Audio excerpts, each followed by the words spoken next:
against the run of play. But this can happen in football.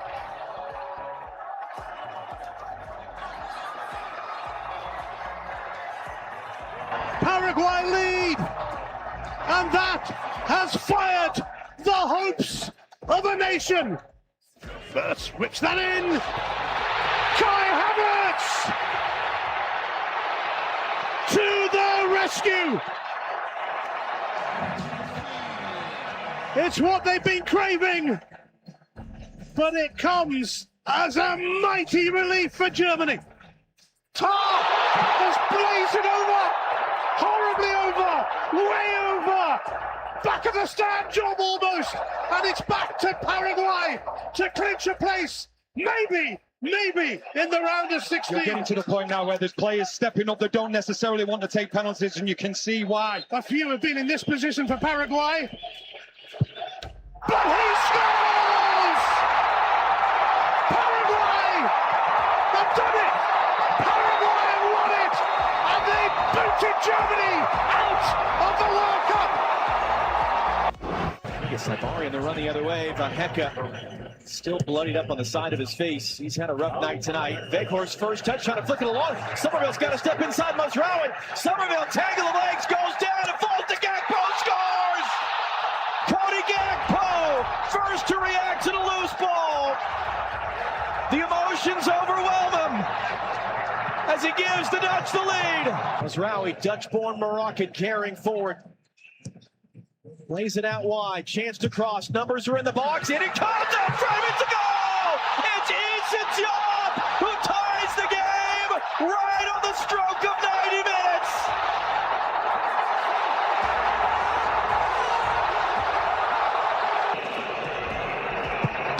Saved!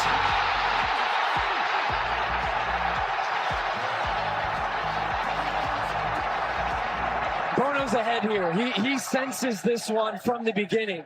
He's already moving that. Ismail Sabari, a Dutch champion at PSG, the Dutch League's Player of the Year, can send the Dutch out of the World Cup sooner than at any other tournament in their history. Ismail Sabari can win the penalty shootout for Morocco with this kick.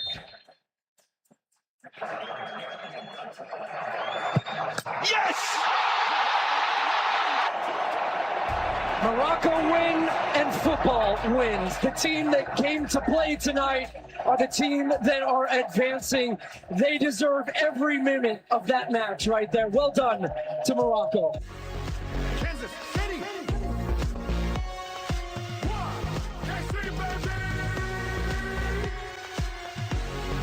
Kansas City!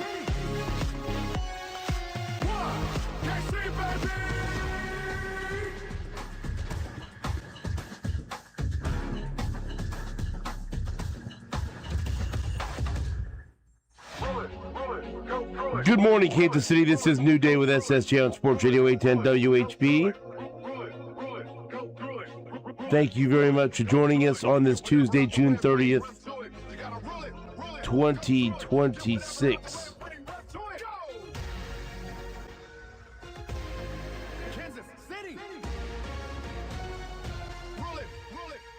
Former Royals reliever Jamie Bloomer will join us at around 6:30. We'll talk to Nate Bucati, who is, oddly enough, out of town and not on the show during the World Cup, when he's been waiting years and years to talk about the World Cup.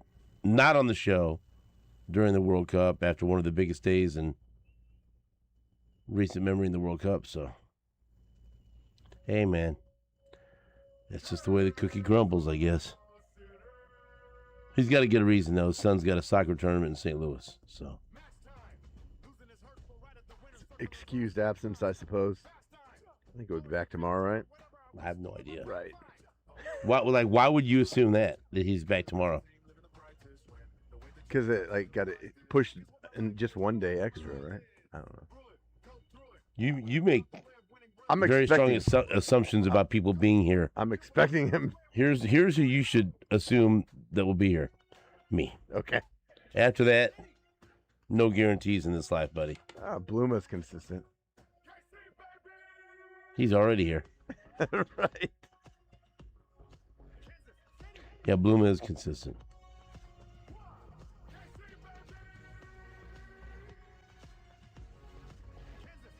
Yeah, well, I cross my fingers for Nate tomorrow. For him to be here or not to be here. Well, I guess you're going to have to figure that out. Andy Rogers from MLB.com will talk Royals with us. So we're gonna mix some baseball in there. All right? We're kind of in that dead period right now for football. But it's coming. Less than a month. Oh, it's right around the corner. 3 weeks or so. Like I said, I've already submitted my dates for my week stay in St. Joe. I'm patiently waiting to get confirmation. I need to make my schedule. Gabe, Lebo, whoever's responsible for this, I submitted my dates. So I need to build around that. Because starting in August, there will be some times, Jake, where I won't be here. Between August and May. Because I've given much of myself to this World Cup. And I will give much of myself to training camp and the NFL season. But I will miss 0 important dates during my daughter's senior year of high school. I'm going to be at everything, so I will let, well, you already know that, but I'll let anyone that might be wondering, I'm going to be at all of it. With tears in my eyes, it's going to be rough. It's already, man, they're already bringing up senior pictures and graduation pictures. You know, you take graduation pictures before the school season starts, before the school year starts, and that's happening right now. It just ain't. Your buddy in here ain't handling it too well. I'm doing my best. It ain't going well so That's far. all you can do, man. It's Your not. best. I didn't expect it. I get it. We got a whole bunch of people out there that are going through the same thing, have gone through the same. I've gone through it. Right. But this is the last go around. This is the last ride, baby. And daughters are different, I assume. And there's 2 of them. Right. And these are our last kids to go through high school, so it's,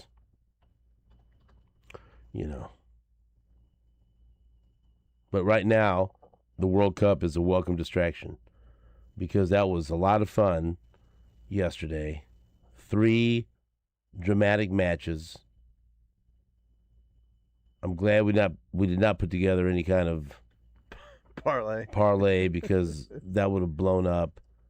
Although I think we all had some good predictions yesterday. Yeah. I mean, pick your spots.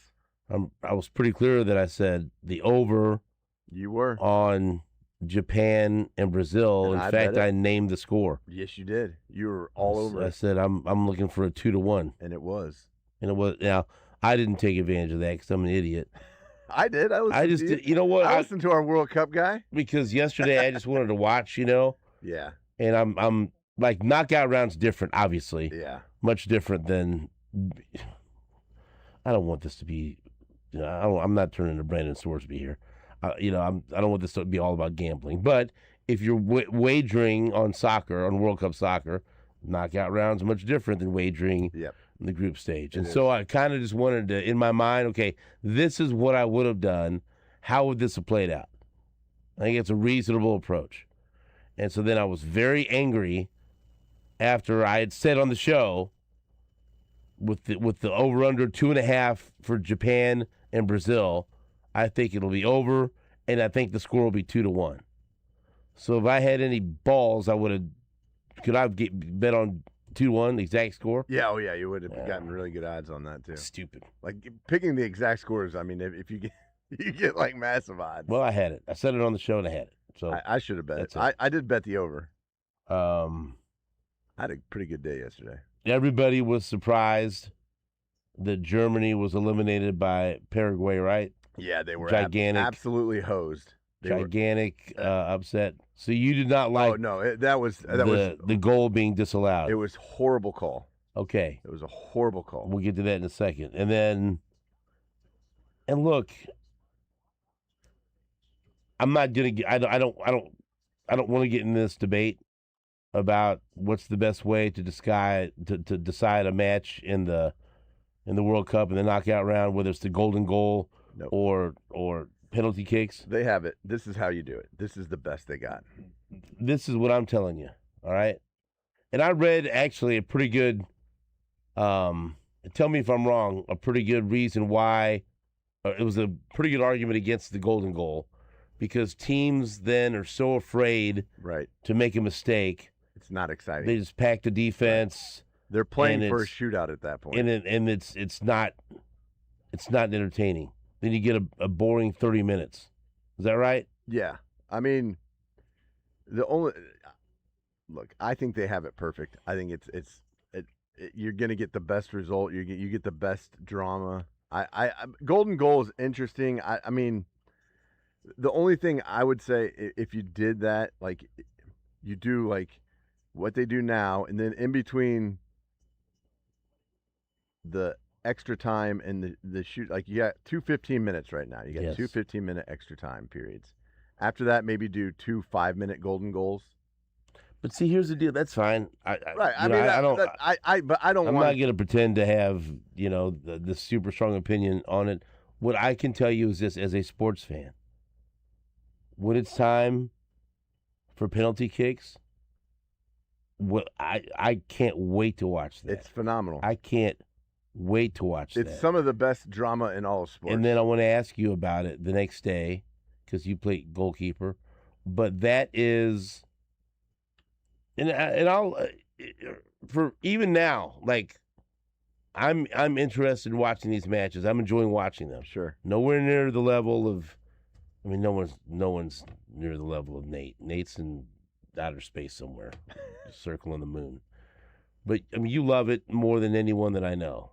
Any like normal person. Sure. So I understand if people are still turned off, like soccer's not for me. But man, I don't care. When it gets to penalty kicks, that is so dramatic and so exciting and so tense. And I sit there, and even if I don't have a really a dog in the fight, and if I haven't been rooting for a team, I'm so freaking nervous watching this damn thing, and I'm looking to try to read body language, and I'm so interested because I think that's one of the things I love about boxing is like I love to read the body language at the weigh-in and see who's making eye contact Right. and what I can read into, and also the same thing in a fight. Like I can tell a lot by how a guy's acting in the corner, and I can tell a lot about how it's just different nuances, different things that make watching a fight enjoyable for me. And I love the aspect of watching. Like I was going to ask you about, what was it? The first penalty kick that Germany missed. They missed the first one, right? And so I like when the goalkeeper from Paraguay, it's all sides. Just big claps. Yes. I'm like, Yep. that would bother me. Yeah, it would That bother me. I'm sitting right now. This is bothering me. This is bothering me. Yeah, right. But he stopped it after the first 2. I know. But when he was doing that, It was absolutely irritating. Big ass gloves, like Yeah, and the stadium was absolutely silent. right. Just You could, silent. but the sound of his hands clapping Yeah. was so loud, and I'm like, that would get me out of my rhythm. Yeah. That bothers me, and I'm sitting here in Kansas City. Yeah. And so I was going to ask you, what did you do to try to irritate someone taking a penalty kick against you? I mean, I'm sure it was different every time, but was there something you would like to do like that? Yeah, I mean, it just depends. It'd be different. You try different things to see what gets to different people. And Like, did you like the clapping? I love that. I never tried that, but yeah, I mean, it's small things like that. It's gamesmanship. Like I would stand halfway between the PK spot and the goal line on the 6-yard box, and I would in the referee would be like, on your line, keeper, and I'd just walk back real slow. Would you try to make eye contact? Yeah, and I'd say things like, "Hey, all the pressure's on you, Yeah. man." And so All the pressure's on you, man. So that was the first one. I'm like, Yeah. I like that clap. I like the slow clap. That was good. Number 2, I hate when a guy hesitates when he's taking the kick. It's drives me baffling. crazy. And if you watch, That drives me crazy. They even allow that. well, it's like, it's a you know huge what? issue because like they changed. You used to be able to stop in your motion, and then so they stutter their feet because they can stop their body, but their feet are still moving, right? So they stutter step, Right. because you can't stop completely. Like that's the rule. Once you make a motion towards the ball, you have to continue your motion. So these players stutter step because that's in the rule of the game. That's continuing your motion, but almost always they miss. Like if you stutter step, there's some guys that'll hesitate as they're going to the ball, but like that Havertz guy who scored the game tying goal for Germany, he like did. And Lebo and I were texting the whole time, like because we can't stand that. I can't stand that, and it rarely works. That's the baffling thing. We saw it in the Netherlands later on too. But these guys do these stutter steps. It's like you see the guys that I'd rather just pick a spot and rip it. well, right, or you have the confidence, and you like I would always, because I would actually take penalties for my high school in shootouts, and so it's like you start your motion, and then you just go and you just hammer it, right? And they made a point like when you slow down, you're giving up power, you're sacrificing power when you do that. Because you're stopping your momentum, so it baffles me why they do that. I mean, it's gamesmanship, right? What they're trying to do is they're trying to because a lot of goalies will go early, like commit to a side early just to cheat a little bit, and so they're trying to get the goalie to cheat. And once the goalie cheats, then they go the opposite side. So is it okay? And again, you watch way more of this than I do. Is it just me? Or were there some horrible kicks taken yesterday? Oh, bad. It was bad. Like terrible misses. Yes. Just not like keeper making a great save, like missing the whole frame of the goal. Like who was the guy that just sent it way over the top? Yeah. Ta. Yeah, yes. Ta. He was the one who had the goal that got called back, but Ta, he didn't. He put that thing into orbit. Right. That didn't have a prayer. Dude, in the play-by-play, just, I mean, oh yeah, he was not kind to him. No, and that's. But how many hit the post? In the Germany one, or just like just overall? Because there were people that didn't watch it last night. You had Japan lose to Brazil in a late goal, but then you had penalty kicks in the next two games. That saw Germany and the Netherlands eliminated. Right. But I felt like I watched so many guys just melt under the pressure. Yeah. Yep. Because that's what it is, right? It's completely pressure. I mean, look, there were a couple of good saves. Right. But for the most part, those were some terrible penalty kicks. Right. I mean, there really weren't any, like... Is that what you were thinking? Like, good guy, what's there were going some on good here? saves, but none of them were like, like that guy had a perfect shot and that goalkeeper just made an unbelievable save. Like that, there was... The goalkeeper from Paraguay had a couple of good saves. Good saves, but they weren't like, they weren't strong penalties, but they were good saves. But they weren't like, the misses were out, like the pressure had got. And that's what I'm talking about. You could feel that pressure. Yeah. I mean, that's, you could feel that pressure. And that's why I enjoy watching it. And they've made some good points that the goalkeeper is putting that pressure on them. Like the quality of goalkeeping in these shootouts. These guys are the world's best, obviously. But, I think there's something to be said, too, that it's not just, like, it's so much more mental. And then you're tired. You just played 120 minutes.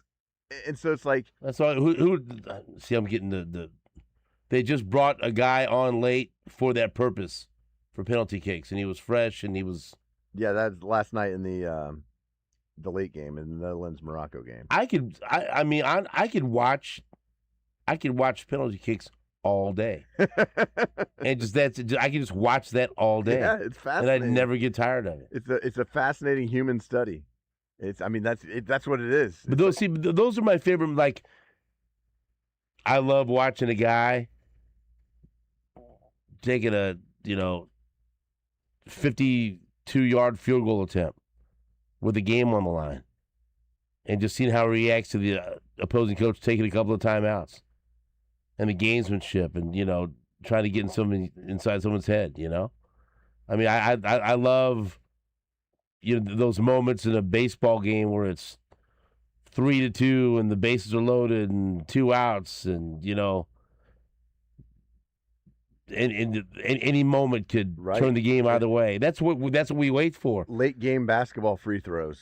Those are some of the best. Right. That's one of the best comparisons. Yeah, right. Like it's like you see guys that are 80%, 85% free throw shooters. This guy's gonna miss. Right. Or you'll see a guy that's not that good of a free throw shooter that's ice cold. Right. In his veins, and he just goes in and knocks him down. Yeah. It's like that in any sport, right? You love that, but this is like, because it's the World Cup and you're playing for your country, and there's just so much. It's the tension and the pressure is overwhelming. Yeah, and I dig it, man. And it's like also like another thing that you don't see very often. Seems like in college football, in the overtime, people, I've said this, people complain that that's just it's a bastardized form of college football now. All of a sudden, and then you're just going for 2-point conversions. And how can we just? It's super exciting, man. I'm locked in. I love it. Is it the best way to decide a football game? No, but I love it. Does NFL a game gets overtime? I love it. I love it. That's why we love sports so much. Man, but you're right. There are a few things that are more exciting and more filled with anxiety and tension than penalty kicks. Yeah, I love it. I mean, it's phenomenal. Even Susan, hey. Yeah, right. Susan. Yeah. Susan, this is so, you'll love this. She's got, her heritage, she has Dutch, right? There's some in there, right? And so when we were at Casey House and it was the night to celebrate the Netherlands, she goes, there's so many people around here that look like me. I feel like this is, I feel at home. Yeah, I feel I'm connected here. And she's loving it, right? She's loving it. Yeah. I want to get an orange scarf. I feel like, he looks like my cousin. And I really feel, she was in it, right? She's going up and shaking hands with different people. She was, I'm part, that's the cool thing about World Cup. Then you start to, hey, I got a little bit of. Yeah, we all come from other places. So I told her, hey, get in here. Your squad's going to penalty kicks.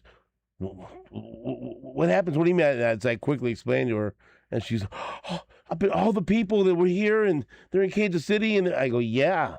I go, right now, yeah. they are about ready to collapse either out of joy or misery. Right. And we watch this thing. It's just, how could he handle all this pressure? That's right. Watch this.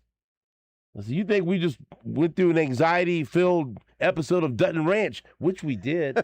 Oh, yeah. I told you that Carter, there have been very few characters. You told me. I cannot stand that kid. That yesterday. And then I watched the latest episode, and I can't stand him anymore. I bit my tongue. I was like, oh, boy. He left the gate open. And let me tell you something. Quitter. He balled up his fist to rip. Oh, you want to hit me? And I'm sitting there, I'm praying, I go, take a swing and rip. Take a swing at him because you deserve it. You want to go at me? One good ass whipping from Rip will set him straight. Right. He balled that fist up. I said, Sue, he's going to hit him, and this is going to be my favorite part of this TV show. Sorry. We just watched that, and then we go into penalty kicks. Right. So there's a lot of tension filled in the St. John household last night.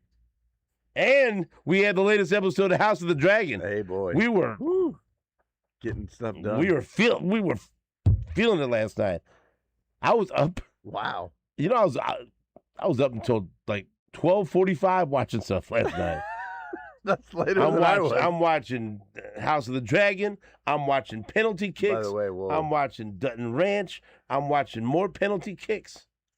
The Iron Throne. Yeah, I'm watching Otto Hightower getting dragged in there. Where's this guy been? I knew it. It was a lot. That was a great night of viewing entertainment last night. Yeah. So a lot of drama. And then I was starting to say like something you don't see hardly ever, but I could totally identify it when Verbruggen, the goalkeeper for the Dutch, made the save, And then, and then it got behind him and he knocked it in his own goal. Like an own goal in the penalty kicks. Oh, man. How bad does he got to feel? Oh, the back of his foot just kicked it in. Yeah, I mean, he made You ever done that before? Yes, I have. Oh, that's I gotta felt for suck. him. Oh, it's the worst because you do everything right and then it just He got it. It's so unlucky. He just went under him and then his back of his foot heel just kicked it. Yeah. Nicked the ball back into the goal. Japan out. Germany out. Netherlands out. Sorry to all the friends I made with the Netherlands. Yeah, I mean, I feel for you. They didn't deserve it. But Morocco, Brazil advances. Paraguay advances. Morocco advances. And tonight, Mexico. That's right. I've already watched the video of thousands of Mexican fans surrounding the team hotel for Ecuador, chanting and screaming the entire night to keep them awake. Hey. That's you're on our turf. Hey, home field advantage. That's You got to right. utilize it. That's right. You got to do your part. You can be the 12th man there, right? I like it. Do you? Yeah. Do you really? Yeah. Okay. Keep them up. All right, we'll take a break. Back into this on WHP.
Welcome back to the show.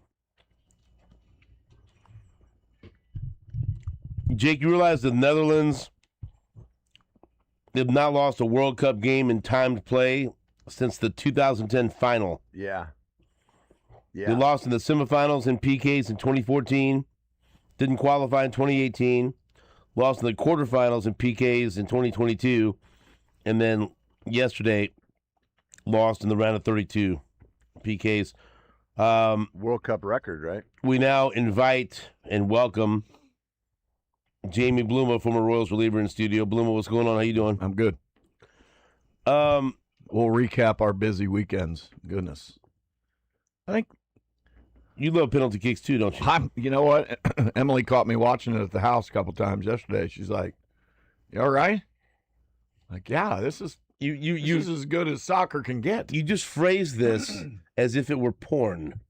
You said she caught me watching it a couple times, and Fair, right? But hey, but unexpected.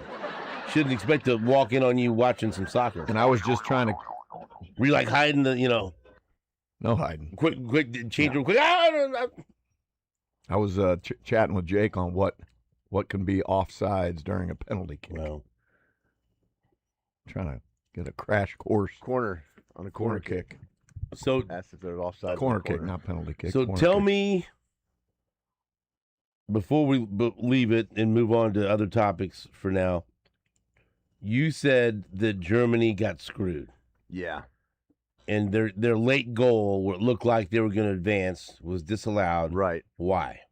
I don't believe that was a foul, and I don't. But what did they call? They called a foul on interfering with the goalkeeper. Yeah, right. And on a corner kick, that happens, and it didn't happen when the shot was going on. Right. The guy ran into the goalkeeper. Goalkeeper got knocked down. Got back up. Guy headed the ball. Goalkeeper tried to make a save and didn't. And so there's no. You think it's a terrible call? There's no awful. argument. I don't think they should even look. I mean, the studio said it was a weak call. Yeah, it was. I mean, I told Bluma this. I said it's like on a running play. They went to the review and tried to see if they could find a hold somewhere. There's stuff that goes on in that box that that's part of the game. Like it's a physical game. You're going to get knocked around.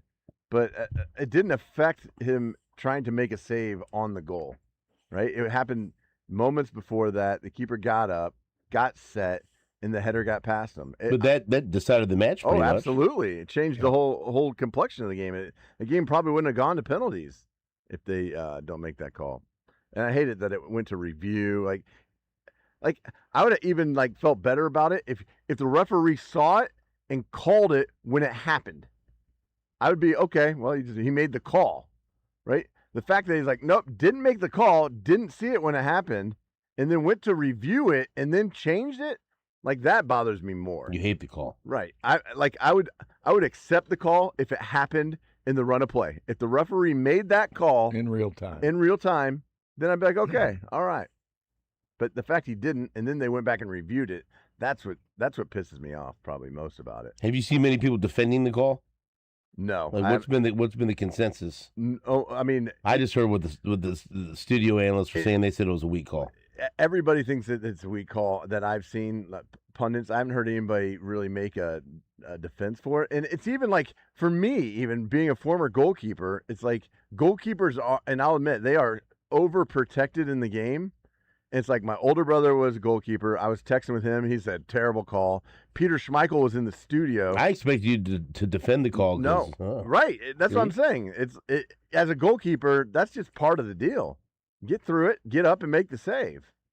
I don't know. I think that speaks a lot. When Peter Schmeichel, because I saw that, and I was like, oh, that's terrible. And they went to before the penalties, they went to the studio analyst, and Peter Schmeichel, former Manchester United goalkeeper, and he's in the studio, and he's like, no, that's a bad call.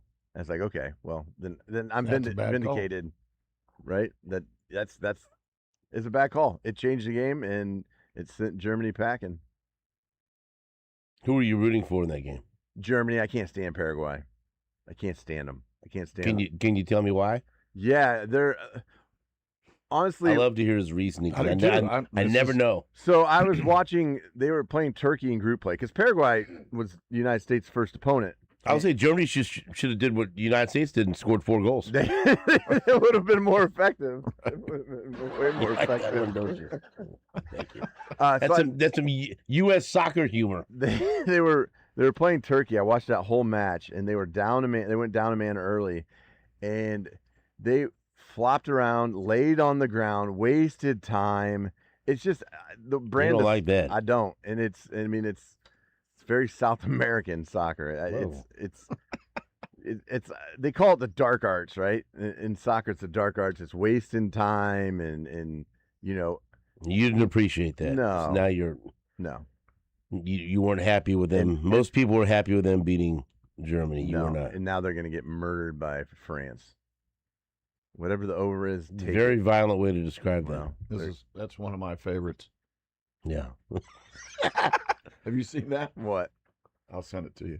Yeah, please do. That's funny. It goes right along with what I'm you were saying. just And saying. you picked, even though we have a tremendous amount of affection for the Netherlands because of their time here in Kansas City, and when I was MC at Casey House, I certainly had the pleasure of being around several dignitaries that were here in support of the Netherlands, and they were terrific, and so I was rooting for them. You picked Morocco to win, but who are you rooting for? I was rooting for Morocco because I had more than a rooting interest. Well, I in that. understand that, but I mean, I think Morocco, and look, they went to the semifinals of the last World Cup, so it's not like, oh, this is an underdog sleeper. I mean, they're a damn good team. They drew with Brazil in the first game of the tournament for them. oh yeah, remember they killed Yeah. my big parlay. Yeah. I'm well aware of what happened in that match. Wonder see Jake, if you thank you. remembered. Yes, I do. I wish they would put up there on what each team is ranked in the world rankings. So for us that doesn't Right. watch a ton of soccer, Right. And they were both top 10. Who Yeah, they might were. be? And I did. I looked it up to see who was where. I've heard that from a couple people, Yeah. actually, and I wouldn't be opposed to it. The thing is that a lot of people don't put very much weight in the FIFA rankings Sure.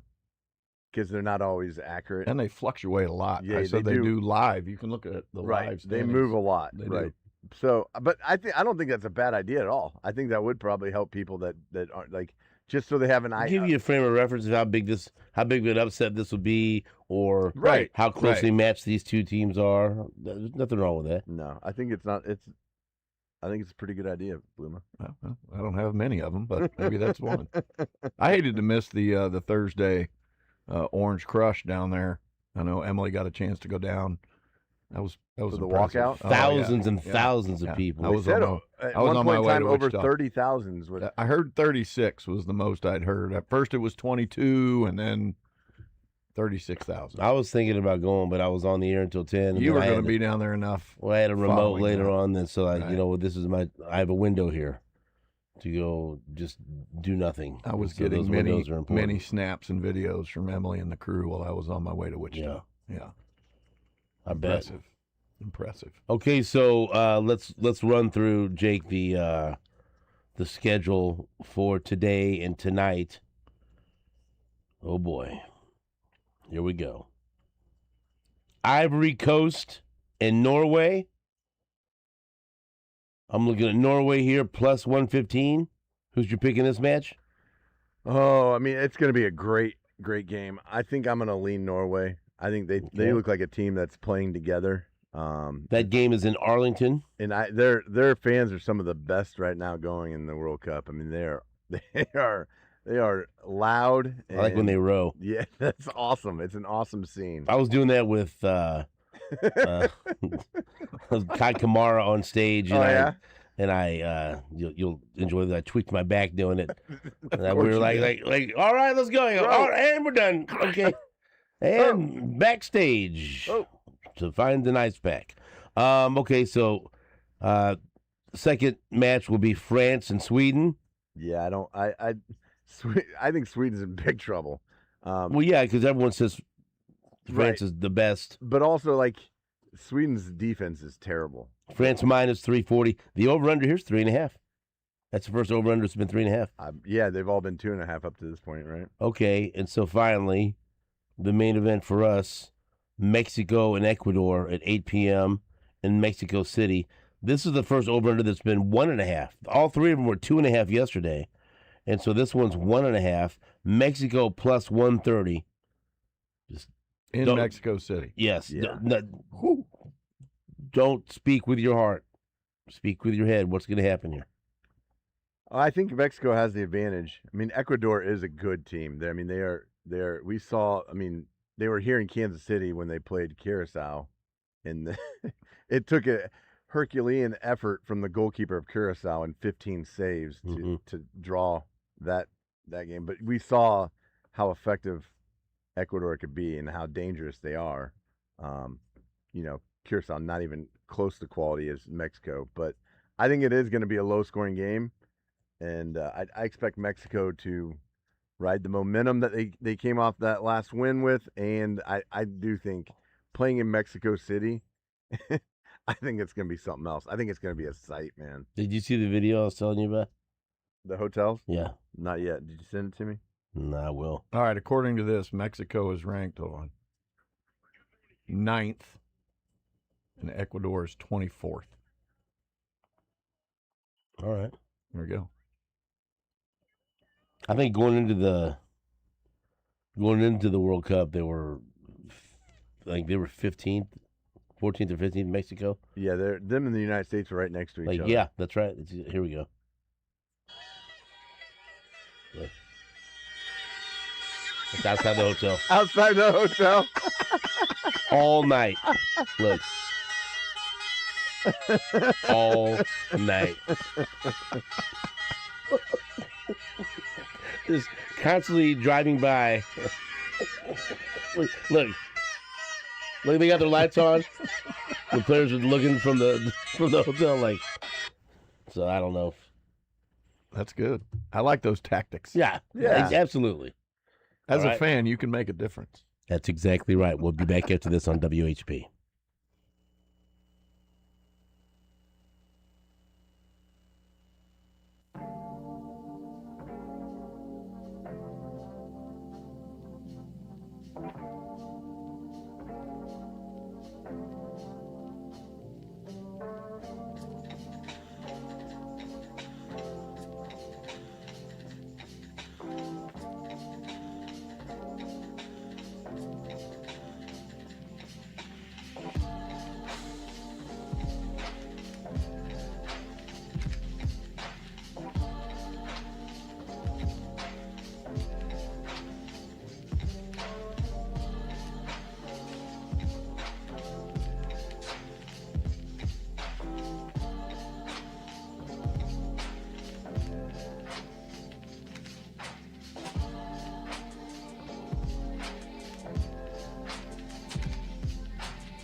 Welcome back to New Day with SSJ on Sports Radio 810 WHB. Royals did not play yesterday. There was some fake news. Did you see the one this morning? I got one that came through. Somebody did a spoof. It said, off day 4, Royals 0. Well, it's not nice. Not nice, as the Royals will host the Rays tonight at 6:40 out of Kauffman Stadium. So here's a we'll go with a good story and a bad story. Good story. Carter Jensen, Great story. a franchise record rookie hitting streak, 19 games. And so, despite the what's the word I want to use? Abysmal season the Royals are having, you still have the growth of Jack Caglione and Carter Jensen to hang your hat on. And this last game that Carter Jensen had, where he extended the hitting streak to 19 games, he had 3 hits, pair of ribbies. In the month of June, his slash line is 292, 333, 510 with 4 homers, 9 doubles, 19 ribbies, and 17 runs scored. That's in 24 games. So overall, he's lifted his slash line to 251, 317, 438.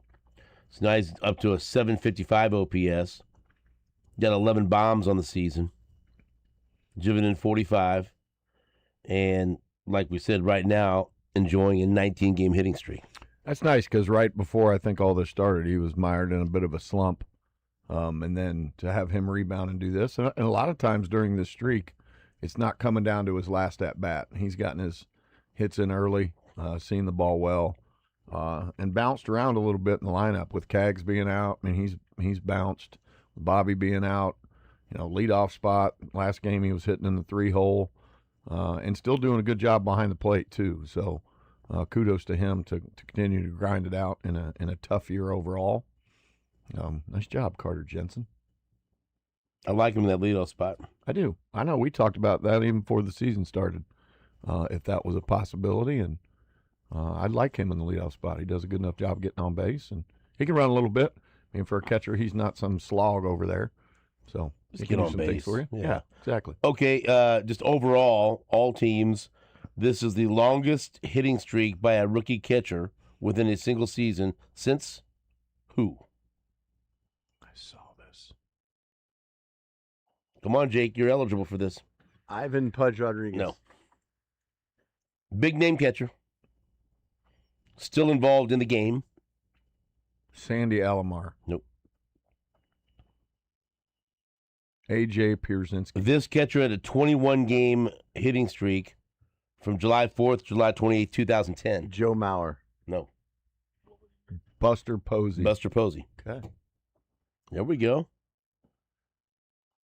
Nice guess. Only took a couple. That was good. Well, we just had some Buster Posey things down in Wichita. I was down there for, excuse me, congratulations to Shane Dennis getting inducted into the Wichita Sports Hall That's of right. Fame. Also, the home of the Buster Posey Award. So this year's winner of the Buster Posey Award, Daniel Jackson from the University of Georgia that you just saw in the College World Series. He was there, so got a chance to meet that young man and wish him luck in his career. But Buster Posey was a stud, man. Florida State guy. Obviously now the GM of the Giants, having a trying year. But great offensive player. Good company for Carter Jensen to be in for sure. What record did he break? Who had the record before Carter Jensen for the longest hitting streak for a rookie, a Royals rookie? Mark Quinn. No. Longest hitting streak for a Royals rookie before Carter Jensen's 19. What year did you say? I didn't. Oh, Kevin Seitzer. No. Deeb said Angel Baroa. No. Thank you for bringing Angel Baroa up. I loved him. Yeah, so did I. A lot more recent. Bobby Witt. Nope. Nope. TikTok. Michael Garcia. Yep. 18 in 2023. So there you go. You guys are sharp today. Wow. On top Good of for ours. you. I like that. You ever hit a teammate in the balls the way Daniel Lynch did? So let's Nick talk Lofton? about this. No. But I used this. All your time in baseball, not one time. You let a First of all, we don't. errant throw. First of all, as pitchers, we only get so many plays. And that play right there, you won't see that again. Have you ever seen that before? I hope I don't ever see it again. No, I know, but that's a do or die play on the wheel play on a bunt, and you got to get to it and be quick. And he didn't get to it quick, and then he's super close and uncorked one. And I talk about this at camp, every single camp I have, every single parent that I talk to. I know that wearing a cup is uncomfortable. I get it. But we've seen Play. Jazz Chisholm and Nick Lofton in the last couple of weeks. I mean, really, take it to Right. the family jewels. Right. I mean, wearing a cup's uncomfortable, but getting hit in the nuts is 10 times worse. I'm Right. telling you. You can see it. And I can't imagine. Why would you not? Why would you not? I'm not I guess. asking if you do a cup check or whatever, but do most young ball players just they're not Just wearing don't. cups anymore? No, they're bulletproof. So they think that it's not going to happen. And I'm like, we used to always have to wear them. Our coach would go up there with give you the cup check. bat. Give Yeah, cup I check. mean, it's amazing to me. There was a. Jake I'll have to loved look doing it that. up. There was a catcher for the Mariners a couple years ago too. He fouled a ball while batting off his junk and had to go on the DL. I mean, I don't know. I don't get it.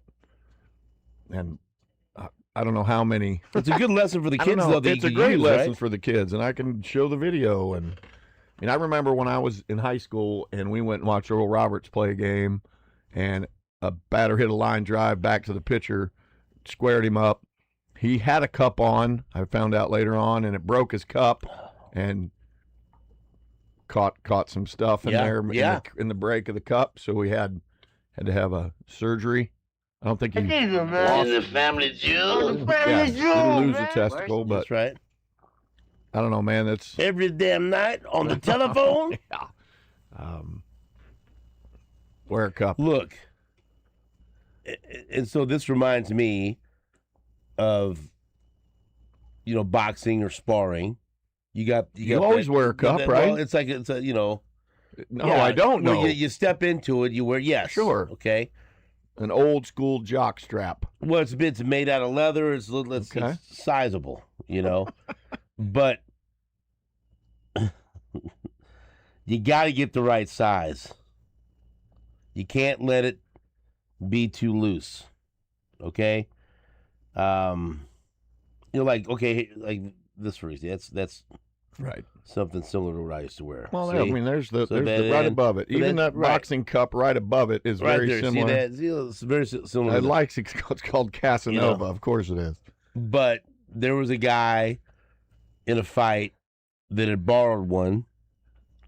That's odd. That's Okay. Dave. Okay. He was Better safe than late. sorry. Right. Right. I mean, Well, at fights, sometimes you got late substitution, the promoter will bring they're washable. extra pair of shoes, extra whatever. Rinse it out. Sure. But it didn't fit, so it wasn't. That's snug. worse. That's it wasn't worse. snug, right? Get it caught in there. And so this guy got hit by a low blow, and went down, and never writhing in pain. Sure. Right. And then you saw there was a little blood. And would you like to know what happened? No. I'll tell you. Because the cup didn't fit right, when he got hit, and it was more like an uppercut that was low, which is even worse, The cup itself crushed something.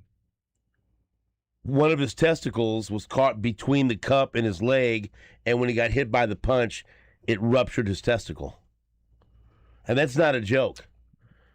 And so, I mean, that was a very good lesson to not only wear it, but it must fit. Not something you want on your resume, lacerated testicle. Right. And so you can take the video of Jazz Chisholm, even though we enjoyed Jazz Chisholm getting hit in the junk, nobody liked seeing Nick Lofton hit like that. No. I mean, show I these don't like to kids, see look, anybody get hit like that. not even Jazz Chisholm.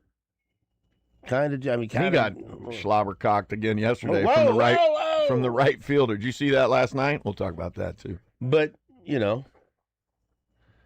maybe it'll encourage these kids to wear a cup. They should. I have the discussion all the time, and there's a certain way, you know, with sliding shorts and the new cup jocks, and if you've ever seen, I'll show it to you at the break too, former Royal Mark Littell used to have a cup called the Nutty Buddy. Yeah. And if you remember Chris Sabo, Well, the commercial for this is absolutely fantastic. If you got, I can't believe I've never shown this to you before. Sabo or the Rex I'll pull it up, and the commercial for this Nutty Buddy is what it's called. I know Dylan's had to have seen this. I've seen it. Oh yeah, yeah. I'll show it. But yeah, and you said it. I mean, get it to fit right, get the right size, make it as comfortable as you can. Never going to be super comfortable, but I'm telling you, it's way more comfortable than what happened in the I used offense. to catch, and I wouldn't even dare. I assume you wore one as a goalie. No, I didn't. What? No.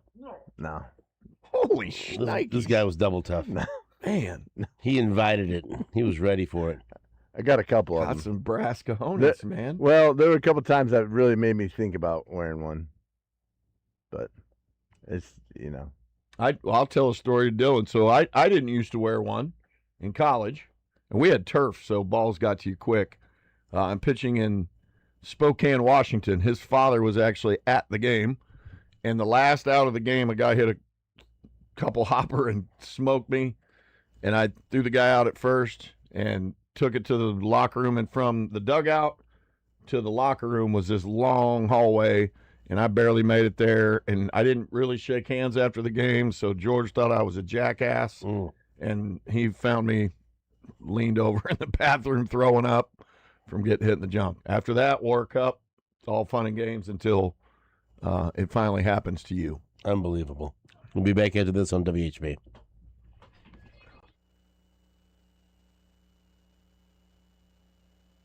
In the family jewel. The family jewel, man. Where's